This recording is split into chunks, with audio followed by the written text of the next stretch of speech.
My name is Marcus Hale. I'm 42 years old.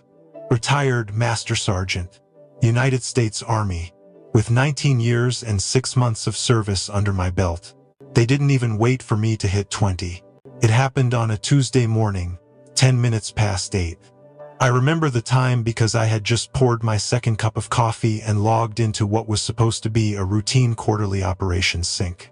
70-something officers on the call, plus a few civilian contractors, logistics people, even a liaison from Pentagon procurement. The invite came through HR, and the subject line was bland as hell. Just said, Q3 compliance updates. I didn't think anything of it. The screen loaded, cameras blinked on, and everyone gave those half-awake nods. I said good morning, muted myself, and waited. Then she showed up. Mallory, civilian HR officer, mid-30s, barely 6 months into the role. Hair in a tight bun, voice like someone practicing a phone script. I didn't like her, but I never thought much beyond that. Until that day, she opened her screen share and pulled up an expense report. Not a template, not an example. A real one. Mine. My name was right there in the header, highlighted in red like I'd stolen something. $1,183. Lodging, airfare, rental vehicle. New Mexico. 2 weeks prior. She didn't start with my name, though. Just launched into this monotone breakdown about unauthorized travel reimbursements and violations of federal code. Then she paused, looked into the camera, and said my name, followed by the words, effective immediately, Master Sergeant Marcus Hale is discharged from duty pending investigation for falsified claims. Then she muted herself. Just like that, no one said anything, not even the lieutenant colonel, not even a cough, just this low, stunned silence on the line while she clicked through to the next slide like nothing happened. My screen froze for a second. Maybe it was my connection or maybe I was just holding my breath. I don't even remember moving the mouse. But I left the call, quietly, without a word. I sat there at my desk, still in uniform, decorations pinned, watching my reflection in the black screen. That's how it ended. Not with a ceremony, not even with dignity. Just a blinking Zoom window, a woman with no rank, and a PowerPoint slide that erased 19 years in 60 seconds. I should have known something was off when Mallory took control of the screen share without saying a word. No preamble, no context, just a click and suddenly everyone's looking at a scanned copy of an expense report. She zoomed in on a highlighted section like she was about to announce a discovery, not a firing. There it was. New Mexico, travel date June 14th. My name, my unit, my signature. Airfare, 3 nights at a hotel, midsize SUV from the base rental pool. The cost wasn't outrageous. Actually, it was standard for a remote inspection site like that. But she circled the approval field and said it was blank. Then she made her move. She started speaking in that dead flat tone, the one HR people use when they think they're reading policy, but what they're really doing is throwing you to the wolves. She said the report showed non-compliant entries and lacked proper pre-trip authorization. She mentioned protocol violations, financial misconduct, and misuse of government resources.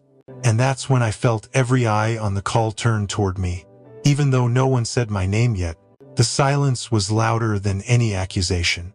I saw faces shift, some confused, some trying not to react. One officer leaned back in his chair, arms crossed like he'd already decided I was guilty. Another minimized his screen, probably trying to avoid being seen reacting. I looked to Colonel Davis, my CO. His mouth was a hard line. No defense, no question, just stillness. Then she dropped the line. Termination effective immediately, subject to federal audit review. That was it. 17 words. 17 words that wiped out my record, my time in uniform, and my reputation. I sat there, lips pressed shut, fists off screen under the desk so no one could see them clench. Nobody asked me a thing. Not one question. No inquiry about what the mission was, why I was even there. And I wasn't about to explain it over Zoom. Not with Mallory grinning like she just uncovered a spy. She was so damn proud of herself. Like catching me on this report somehow made her an asset to command. The truth. That trip was logged in the internal ops system, just waiting on a final HR check that never came. Mallory's team had delayed approval while I was already en route. They knew the timeline. They had my departure notice. But none of that made it to her slideshow. All she saw was a missing signature box and a total. To them, that one receipt was enough. Enough to humiliate me in front of peers I trained, mentored, bled beside. Enough to treat me like a con artist in a uniform I earned. I watched my CO sit through it all without a word. That was the part that hit hardest. The silence from men who'd once trusted me with classified equipment and lives. Now, they couldn't even trust me with a rental car. Mallory ended the share, sat back like she'd done her job, and moved the call forward. Budget updates, project deadlines, back to business. Like my entire career hadn't just been burned in the middle of a shared screen. No one spoke. No one even said my name again. And me? I didn't flinch, didn't argue. I just watched, memorized every detail, and logged off. Because deep down, I already knew what they didn't. That one receipt wasn't going to bury me. It was going to set the whole place on fire. What Mallory didn't know, or didn't bother to ask, was that the trip she flagged wasn't some weekend getaway. It was part of a scheduled internal security audit, one tied to a joint task force compliance sweep. The kind of operation that doesn't go through the usual HR pipeline because it's routed through secured command channels. That site in New Mexico wasn't just a remote storage facility. It was an active checkpoint for classified materials, one of only 6 locations in the western region cleared for special transit.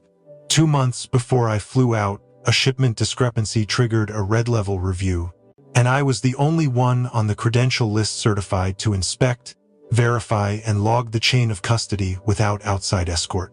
This wasn't the kind of job you toss to a contractor or a junior officer. It needed eyes that knew what to look for. Knew when something looked almost right but not quite. If that site failed inspection, the facility would be flagged, operations suspended, and every linked unit would face a full chain audit.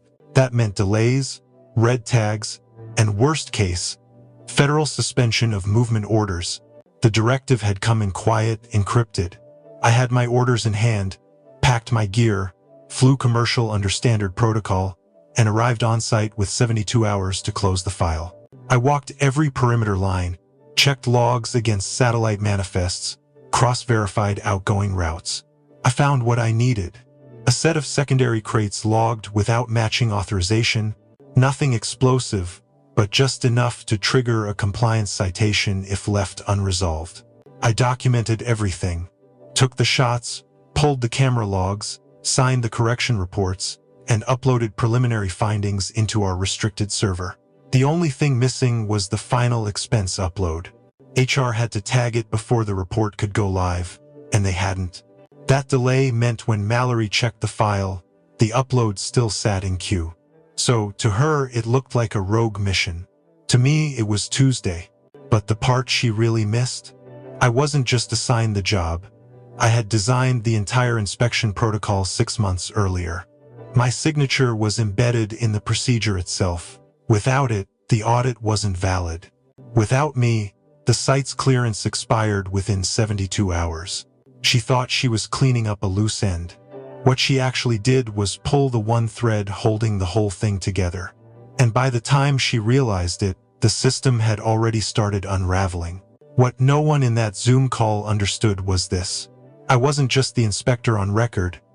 I was the firewall between that base staying operational or getting locked down by federal oversight. Our audit system runs on tiered credentials. Most officers can view reports. Some can flag them, but only one credential was authorized to finalize, encrypt, and upload the audit into the Joint Military Database. That credential was tied to my badge, my biometric signature, my clearance level. No one else had it. I set up the protocol myself. After a chain of command failure last fiscal year, we consolidated audit authority to avoid fragmentation. I drafted the memo, submitted the risk matrix, briefed legal, and got sign-off from the regional compliance director. It was my system, my firewall. The site in New Mexico had been skating on thin ice. 2 minor violations in 12 months. A third would have triggered an auto-freeze, which means 0 outbound movement, full personnel review, and probable reassignment of command staff. The inspection I completed, the one Mallory thought was unauthorized, had cleared the final red flag. That receipt she waved around like evidence of fraud wasn't a dinner bill. It was the time-stamped verification that the base met compliance before deadline. The hotel, that was the closest federal-approved lodging within 30 miles. The car, necessary transport from the airfield to the facility since no base shuttle ran that week. Every dollar on that report was tied to a requirement. Every one of them logged, time-stamped, and supported by documentation. I didn't fudge numbers. I didn't bend rules. I followed the same chain I helped build. And when I hit submit, that report had already passed initial verification through our encrypted relay. It was only waiting on HR's back-end approval to move into federal records. Mallory never saw that part, never asked. So, when she fired me, she didn't just kick out a soldier. She removed the only active credential tied to that site's clearance. And the moment that happened, the system auto-flagged the inspection as incomplete. Within hours, that base dropped to non-compliant status.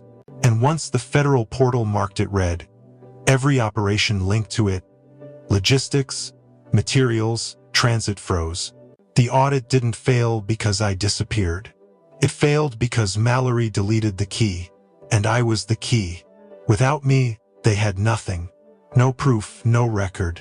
Just a red blinking light on a locked system, screaming for a login that no longer existed.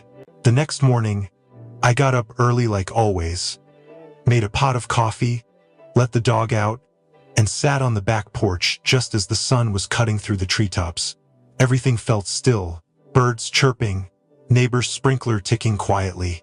Just another quiet start to the day. Then my phone buzzed. A soft vibration on the table next to my mug. I glanced down and saw it. An automated alert from the military compliance server. Subject line read, "Audit verification missing, New Mexico site." I took a sip of coffee and smiled, just a little. Another ping. Then another. A cascade of alerts rolled in like slow rain tapping glass. Logistics systems were flagging shipment delays. Communications from base transport started stacking. Messages asking why outbound routes weren't syncing. I didn't open them. Just let the screen fill up. Inside the ops command rooms, I knew what was happening. Routing protocols had locked. Freight was frozen. Transport schedules wiped from active channels. The system couldn't authorize movement without a verified audit file. And that file? It still lived in my secure drive, unsigned, untouched. By 9 a.m., every alert had one thing in common. Red. Red for delay. Red for freeze. Red for federal hold. From the top brass to the dispatch team, every screen in that network showed the same failure message, credential not found. And me? I sat in my backyard with steam rising from my mug, watching it all unfold. The calm of the morning, the warmth of the sun, the sound of lawnmowers kicking on in the distance. All of it wrapped around me like a bubble while everything inside that system collapsed. I didn't need to say a word, didn't make a call, didn't draft a memo. The system I helped build did exactly what it was designed to do. Protect itself when the wrong hands tried to override it. And right then, all the wrong hands were scrambling for a key they had thrown away. I took another slow sip, let the heat sit on my tongue. Sometimes, justice doesn't need a shout. Sometimes, it just needs silence and the sound of every locked door clicking shut behind you. Back at headquarters, panic spread faster than a grease fire. Mallory was the first to notice the freeze. She tried brushing it off as a tech hiccup until her inbox flooded with system flags and compliance alerts. She went straight for the Zoom recording, the one where she fired me in front of half the department like a prosecutor in a courtroom. She clicked into the admin panel, scrolled fast, tried to delete the file. Too late. The system had locked all meeting recordings after a data leak last quarter. No deletions, no edits. Everything was time-stamped and backed up with full audit trails. She froze, then tried a workaround, Changed file permissions, tried renaming it, still blocked. It didn't matter what button she pressed. The system held it like a vault, full playback, full audio, her voice crystal clear, her face smug and lit up like a victory parade. Commands started to take notice. Ops traced the red flags back to the New Mexico site. They pulled the inspection logs and found nothing. No verification file, no signature, no compliance report. Just one name missing from the entire chain. Mine. Then someone pulled the Zoom recording, played it frame by frame. They watched Mallory share her screen, watched her highlight my name, watched her fire me in real time. Timestamp, 11:06 a.m. Same hour the audit was supposed to be uploaded. Legal walked in next, clipboard in hand, jaw tight. They cross-checked the termination time against system activity. It matched exactly with the blackout. Audit gone. Credential locked. Shipment system frozen within minutes. One of the colonels asked the obvious question. Why was our only credentialed officer removed during a scheduled federal inspection? No one answered. Mallory stared at the floor. Legal just shook their head. She tried to blame the expense report, said the trip wasn't cleared, but command had already pulled the travel directive. Cleared, coded, logged under mission priority. Her excuse crumbled before she even finished the sentence. By then, it wasn't about an error. It was about accountability. She hadn't just mishandled a form. She had flipped the kill switch on the entire logistics network. And now the house she built on smugness and shortcuts was catching fire from the inside. No extinguisher, no exit, just smoke and the sound of doors locking. At 10:42 a.m., the line from Washington lit up. Not an assistant, not a liaison, direct from the Department of Defense. The entire room froze. Speakerphone activated. A voice, clear and clipped, asked one question. Why was your only credentialed compliance officer terminated during a scheduled inspection? Silence followed like a vacuum. You could hear a breath catch across the room. Mallory tried to speak. Her voice cracked halfway through the first sentence. She said it was a misunderstanding. She said the expenses looked unauthorized. The voice didn't react, just waited. Legal leaned in, whispered something to the base commander. He stared ahead, lips pressed shut. He knew. They all knew. This wasn't about protocol anymore. It was about consequence. The voice from D.C. continued. Do you have any verification that the audit was completed? Again, no answer. The email system dinged. One by one, devices lit up. All eyes dropped to screens. From me. Subject, final audit. New Mexico site. Classified compliance attachment. Attached were the receipts, photos, mission order, GPS logs, time-stamped site access, full verification chain. My credential ID in the top corner, signature at the bottom. Everything in order. A pause stretched out as they opened the file. Pages scrolled, screens flickered. No one spoke. The voice broke the silence. We received the same file, already logged, already verified, uploaded under a new credential chain. Different contractor, same inspector, full clearance. Another pause. So let me ask again, why was he terminated? This time, no one answered. Because there was nothing left to say. Every excuse collapsed under the weight of the document trail. Every lie turned to ash. The voice from Washington didn't threaten, didn't raise tone. Just let the facts hang there like steel. A full audit will follow. Federal review is now active. Disconnect. The call ended. Mallory didn't move. Her hands flat on the table, eyes locked on the blinking cursor in her inbox. Legal packed their folders. The base commander finally exhaled. No one looked at each other. Across the country, I sat in a new office, sipping coffee from a fresh mug. My badge already reassigned. My name already lived in the federal system.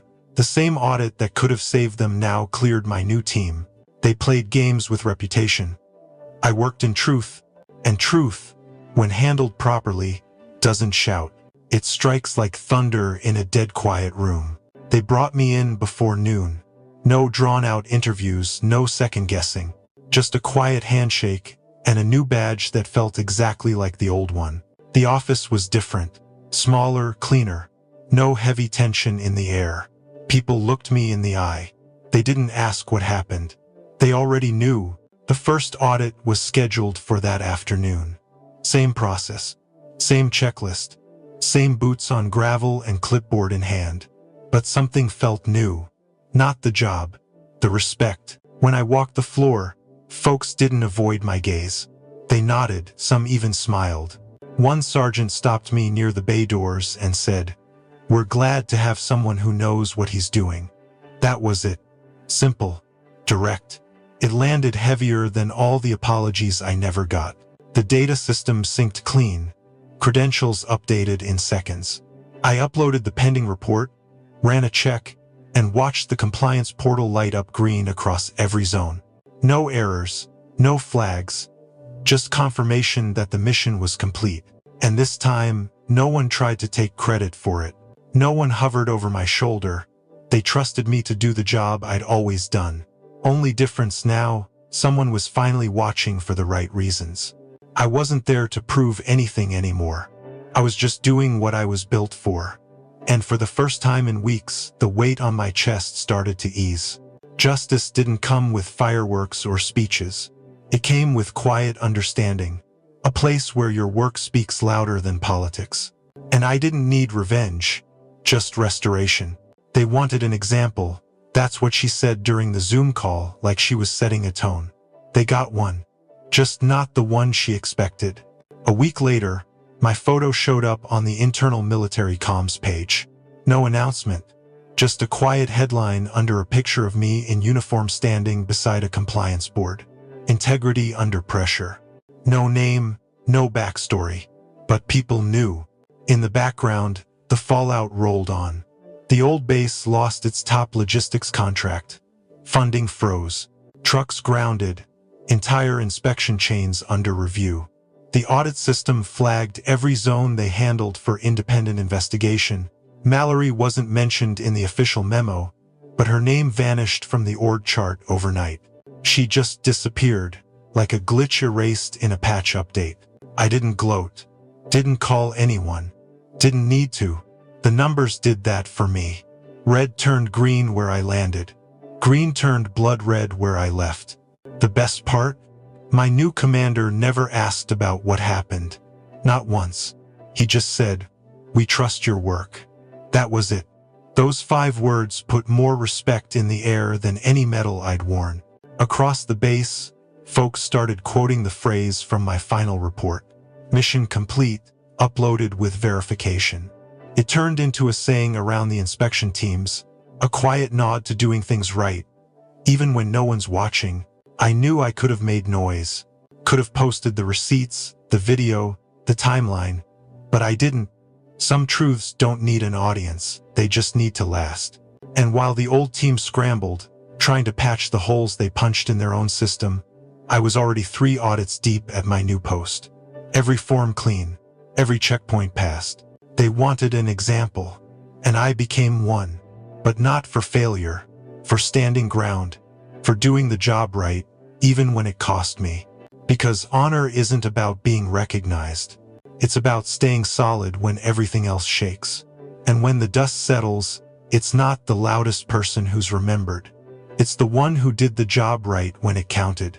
That's what they saw. That's what they promoted.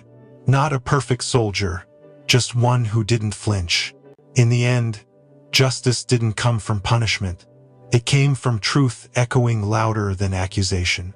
And that truth followed me, badge to badge, base to base. They tried to erase me. Instead, they made me unforgettable. So here's the question I've carried ever since. If you were in my boots, staring at that file, knowing exactly what would happen if you didn't hit send, what would you do? Would you let the whole thing collapse under its own arrogance? Or would you hand them the one thing that could save it? I didn't make that choice lightly, but I made it knowing I had nothing left to prove. The truth was sitting in my inbox. The proof, the dates, the signatures, all of it laid out and ready. I just had to click, And I did. But not because they deserved it. Because the job mattered more than my pride. Still, I wonder sometimes, what would have happened if I'd stayed silent? If I had just let them choke on their own mistake? Would it have made me the villain or just a man finally drawing a line? That's what I want to ask you. Would you have sent the file, or would you have watched it all burn? Let me know in the comments. And if you've ever been in a moment where doing the right thing came at a cost, I want to hear that story too.